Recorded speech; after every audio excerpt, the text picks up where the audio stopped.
Turkestan کے ایک شہر کا نام ہے فاراب۔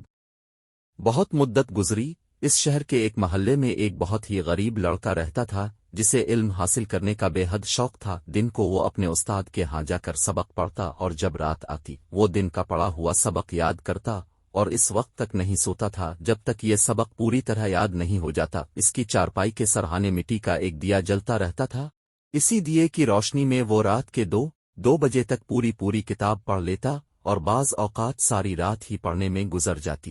ایک رات کا ذکر ہے، وہ اپنی چارپائی پر بیٹھا پوری توجہ اور انہماک سے کسی کتاب کا مطالعہ کر رہا تھا کہ دیے کی روشنی مدھم ہونے لگی۔ اس نے بتی کو اونچا کیا، روشنی ہوئی تو ضرور مگر بہت جلد ختم ہو گئی۔ اب جو اس نے دیے پر نظر ڈالی تو یہ دیکھ کر اسے بڑا افسوس ہوا کہ تیل تو دیے میں ہے ہی نہیں، روشنی اگر ہو تو کیوں کر، اب کیا کروں؟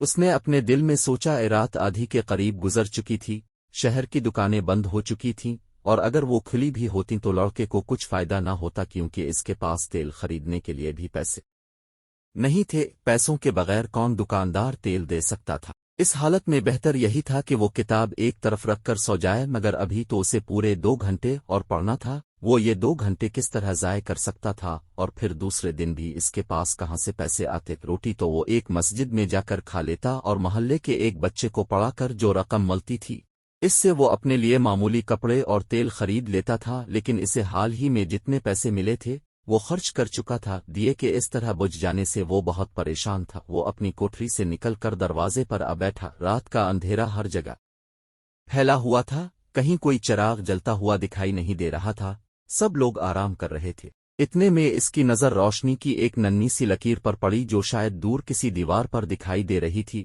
اسے دیکھتے ہی اس کے دل میں خواہش ہوئی کہ کاش یہ روشنی اس کے گھر میں ہوتی۔ روشنی دیکھ کر وہ الفاٹے بیٹھا اور یہ معلوم کرنے کے لیے کہ یہ کہاں سے آ رہی ہے ادھر قدم الفاٹینے لگا جدھر سے روشنی آ رہی تھی۔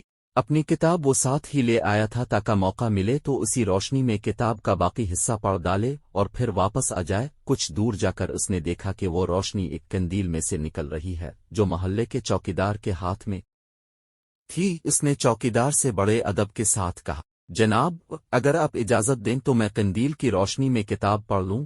چوکیدار ایک نیک آدمی تھا، وہ سمجھ گیا کہ یہ غریب طالب علم ہے جس کے پاس تیل خریدنے کے لیے پیسے نہیں ہیں۔ وہ بولا، ہاں بیٹا پڑھ لے، میں تھوڑی دیر یہاں بیٹھوں گا، یہاں بیٹھ جا۔ لڑکا کتاب پڑھنے لگا۔ اب مشکل یہ تھی کہ چوکیدار ایک ہی جگہ زیادہ دیر تک نہیں بیٹھ سکتا تھا، اس لیے کہنے لگا، بیٹا اب تم گھر جاؤ اور سو جاؤ، مجھے آگے جانا ہے۔ لڑکا بولا، اب ضرور آگے جائیے، جہاں جی چاہے، میں آپ کے پیچھے پیچھے چلوں گا۔ چوکیدار قندیل الفاٹے کر آگے چلنے لگا اور لڑکا پیچھے پیچھے۔ اس طرح مطالعہ کرنے میں اسے بڑی دقت پیش آ رہی تھی لیکن اس نے ہمت نہ ہاری۔ وہ 4 بجے تک پڑھتا رہا اور پھر چوکیدار کا شکریہ ادا کر کے گھر چلا گیا۔ دوسری رات بھی یہی واقعہ ہوا۔ تیسری رات لڑکا آیا تو چوکیدار کہنے لگا، بیٹا لو یہ قندیل اپنے گھر لے جاؤ، میں نئی قندیل لے آیا ہوں۔ لڑکے نے یہ الفاظ سنے تو اسے اتنی خوشی ہوئی جیسے بہت بڑا خزانہ مل گیا ہو۔ وہ قندیل اپنی کوٹری میں لے آیا اور اطمینان کے ساتھ اپنا کام کرنے لگا۔ چند روز کے بعد اسے پیسے ملے تو وہ بازار سے تیل خرید لایا اور اسے دیے میں ڈال دیا۔ کئی دن گزر گئے اور پھر کئی سال۔ لڑکا جوان ہو گیا۔ جیسے جیسے اس کی عمر بڑھتی چلی جاتی تھی اس کا علم بھی بڑھتا جاتا اور پھر ایک دن ایسا آیا کہ وہ اپنے وقت کا سب سے بڑا استاد بن گیا۔ بڑے بڑے عالم فاضل لوگ دور دور سے اس کے پاس آتے اور اس سے علم حاصل کرتے تھے۔ وہ علم کا ایک ایسا دریا بن گیا جس سے علم کے پیاسے اپنی پیاس بجھاتے رہتے تھے۔ جانتے ہو بچوں یہ لڑکا کون تھا؟